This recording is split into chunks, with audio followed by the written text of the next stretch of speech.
How I started TikTok. I was born on April 1st, 1983, in Longyan, China, to a civil servant couple.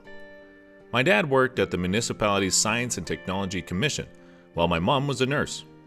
Soon after quitting civil service, my dad was able to open an electronics processing factory. My childhood was more like every other Chinese family, but my family had ambitions. So did I. During my childhood, my family always stressed on the importance of technology. In fact, we proudly celebrated if anyone had created a new technology or equivalent innovation. I was told about different entrepreneurs and their success stories, which led me to think about creating something of my own from day one. Business and innovation were my primary interests when I was a child, and they still are. Unlike other Asian parents who try to control their children's lives, my parents were different. Despite having an institutional background, I was allowed to do whatever I want. I was free to try new things in my life and set my direction. When I was in high school, my peers wanted me to become a scientist. Although I was good in chemistry, mixing chemicals just wasn't my thing. I took it as a pointless exercise. I wanted to do something more than this. I wanted a sense of participation, and chemistry didn't give me that. Perhaps it was my love for technology that shaped my thoughts.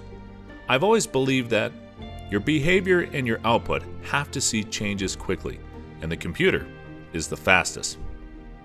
I enrolled myself at Nankai University in Tianjin. My initial major was microelectronics, but later on, I switched to software engineering. When I was in college, I wanted to make something valuable, to create something of my own, just like my parents dreamt of. It would be a chip or a breakthrough in medicine, whatever. My first job out of college was an online travel booking startup called Cookson. I was one of the first employees, and I was an ordinary engineer at the beginning. Still, in the second year, I was in charge of about 40 to 50 people responsible for back-end technology and other tasks related to products. My boss at Cookson liked my work, and within a year, I was promoted to a technical director. I still remember my time at Cookson because it gave me the necessary sales skills set at ByteDance later. It was Cookson when I was able to write software code for real-time information updates. And surprisingly, it worked. Since then, I started thinking about new and innovative mechanisms to create and discover information. After Cookson, my next step was Microsoft, and I wanted to learn more about corporations and how they manage their business. But Microsoft was a little bit too stifling for me. I couldn't keep up with corporate rules, repetition, and routine of a typical company. I left Microsoft for a microblogging website called Fanfu. It was one of the first Twitter clones in China, but Fanfu didn't make much in the digital space and failed. But I kept going after Fanfu failed in 2006, and I never gave up. It had only been a year since my graduation. I wanted to discover more, so I kept on observing different developments in technology markets. 3 years down the road in 2009, Cookson, my former employer, was acquired by Expedia. I saw an opportunity and snapped right into it. I didn't target the whole company. In fact, I saw a potential opportunity and took over Cookson's real estate search business and launched 99fang.com. It was my first company, an online real estate portal. My time at 99fang.com taught me that there was an apparent transition from computer systems to smartphones. Now was the time to spend on mobile development. I developed 5 mobile applications related to 99fang.com, and sooner or later, 99fang became the most popular real estate app in China.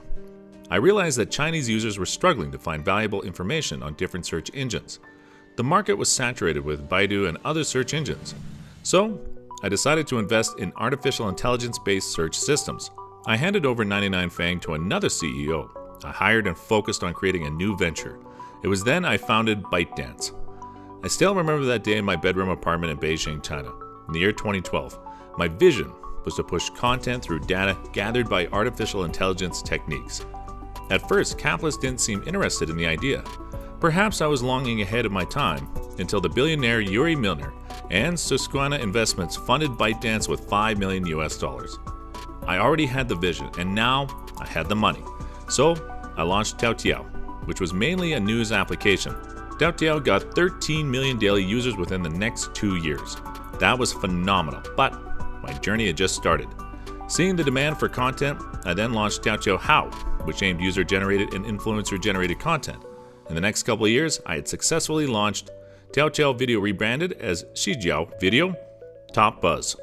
In 2017, I purchased the news application Republic from Cheetah Mobile at $86.6 million US. ByteDance was eventually taken over the Chinese technology markets, but I didn't stop. In February 2017, I acquired a Los Angeles-based startup, Flipagram. It was an overseas acquisition, and to integrate one is pretty hard in China, but I had some previous experience. I rebranded Flipagram as Vigo Video and moved on to another idea. At the time, I wanted to create an application enabling users to create a short lip-sync videos. The app was called Douyin in China, which gained 100 million users and more than 1 billion every day. So finally in 2017, TikTok was born, and I launched it all over the world. Within 2 months, I could see TikTok's boom all over the world. So I merged with Shanghai-based startup called Musical.ly, and that was the beginning I always wanted.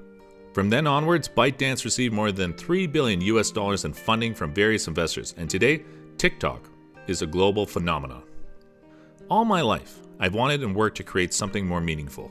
Something that will connect us all together and make us a part of one another.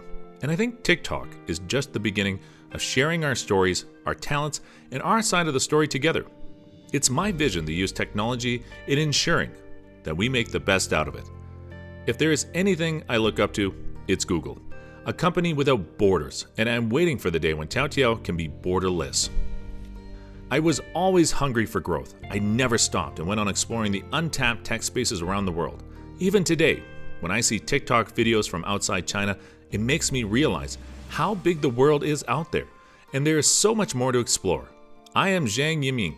I am 37 years old, and I am the CEO of ByteDance, founder of TikTok, which has a net worth of $78 billion.